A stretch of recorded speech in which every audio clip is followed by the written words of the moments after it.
Everyone, welcome to my new video সরকার অনুষ্ঠের। আমি সোনু। এখানে নন্দকানন থেকে ঘুরে বেরিয়ে আমরা খণ্ডগিরি উদয়গিরির জন্য রওনা দিয়েছি। বলতে হবে আমরা এখন এগিয়ে উদয়গিরি খণ্ডগিরি। এখন ওদের কাছে টিকিট কাটবে, তারপরে আমি জানি না, কিন্তু টিকিট কাটবে, তারপরে আমরা এন্ট্রি ওই পাহাড়ের উপরে। ওয়েদারটা খুব সুন্দর।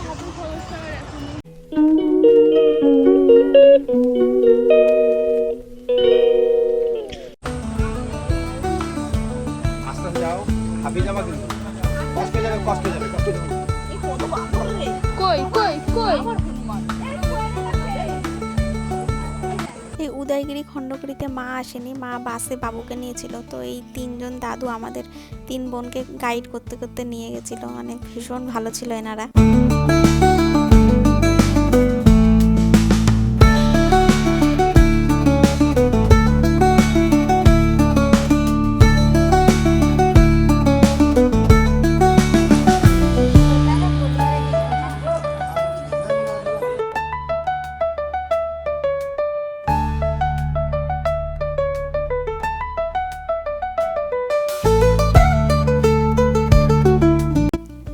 খণ্ডগিরি উদয়গিরি ঘোরা কমপ্লিট। এবার দাদা আমরা তিন বোন মিলে বাসের জন্য রওনা দিচ্ছিলাম, কেন যেহেতু আমাদের দুষ্টু বুড়ি আর আমাদের বাবু মা সবাই বাসেই ছিল, বৌদিও আসেনি।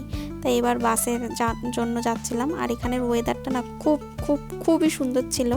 পুরী ঢোকার বেশ কিছুক্ষণ আগেই আমরা এই মন্দিরটা দর্শন করি। আর এই মন্দিরটা তো অসম্ভব সুন্দর, মানে ফোন অ্যালাউ ছিল না, কিন্তু এত ভালো মন্দিরটার ভিতরে স্ট্রাকচারটা। মন্দিরটা ঘোরাটোরা কমপ্লিট হয়ে গেছে। তারপর আমি এই ফালুদার স্টলটা থেকে ফালুদা খেতে যাই। মন্দিরের ফ্রন্ট সাইড থেকে ব্যাক সাইডে বাসের কাছে পৌঁছে তারপরে আবার আমি ফালুদার জন্য এসেছি। মানে ফালুদার প্রেস ঠিক কতটা ভাবা যায় না। মন্দিরটা ঘোরা কমপ্লিট। এবার আমরা পুরীর হোটেলে চলে যাই। হোটেলে পৌঁছাতে না হলেও 10:30 11টা বেজে গেছিলো।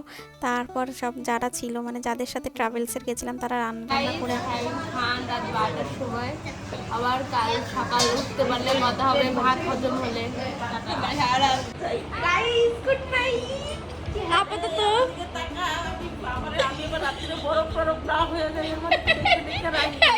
লোকেরা ভাববে কি এসে চলে রুমের, আর নিচে জুমাইছে না। আমাদের আসলে ডবল বেডটা পাওয়া গেল না রুমে।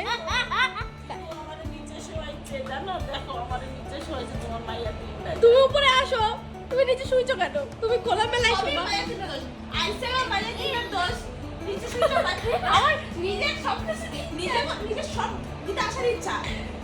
আমি কি ব্লগটা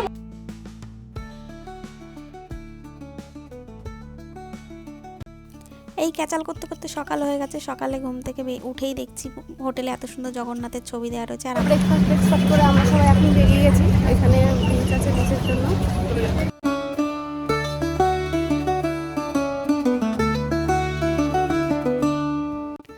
সমুদ্র আর সাথে ডাব হবে না, এটা কি কখনো হয়? তো বোনকে বললাম যে যাও বোন, একটা ডাব নিয়ে আসো। তাই যে বোন ডাব নিয়ে এসে অ্যাস্থেটিক পোজ নিয়ে আসছে। ডাবের সাথে কিছুক্ষণ ভিউ এনজয় করতে না করতে আমরা রুমের দিকে আবার যাই। আর রুমে যাওয়ার যখন বিচে যাচ্ছিলাম তখন আর কি মার এই খাবারটা দেখে খুব খেতে ইচ্ছে করেছিল, তখন আমি খেতে দিইনি। এবার পরে আসার সময় বলছে আমি খাবো। সে যা মুখটা করেছিল, আমি বললাম ঠিক আছে খাও।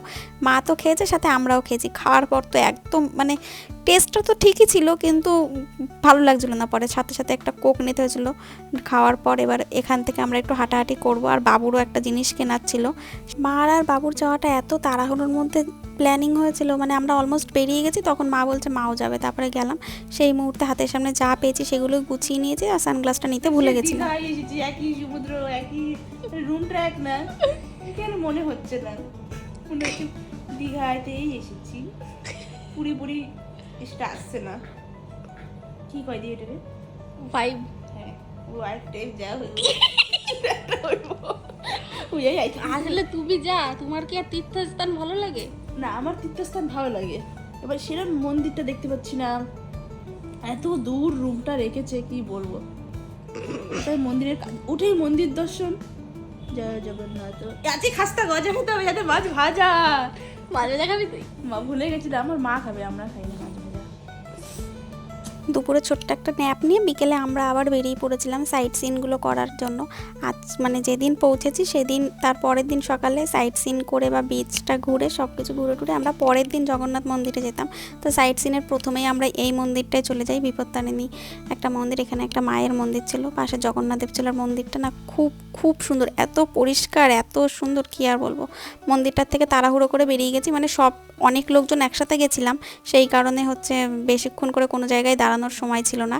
কিন্তু যেটুখানি সময় দিয়েছে আমরা সত্যি মন ভরে দেখে ভক্তি শ্রদ্ধার সাথে মা দর্শন করে সবাইকে দর্শন করে বেরোতে পেরেছিলাম। এরপরে আমরা চলে যাই গুপ্ত বৃন্দাবনে। সবাই তো জানে পুরীতে নিমাই একবার এসেছিল, সেই কারণেই হয়তো এখানে গুপ্ত বৃন্দাবন বলে একটা জায়গা করা হয়েছে। আর এত সুন্দর এখানে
গুপ্ত বৃন্দাবনের ঘোরাটা কমপ্লিট করে আমরা এখানে এই মহাদেবের এই মন্দিরটা যাই। এখানে মহাদেবের 108টা যেই লিঙ্গ আছে, মানে মহাদেবের নাম অনুযায়ী সেই নামগুলো সব দিয়ে লিঙ্গ স্থাপন করা রয়েছে। এই মন্দিরটার ভেতরটাও খুবই খুবই সুন্দর।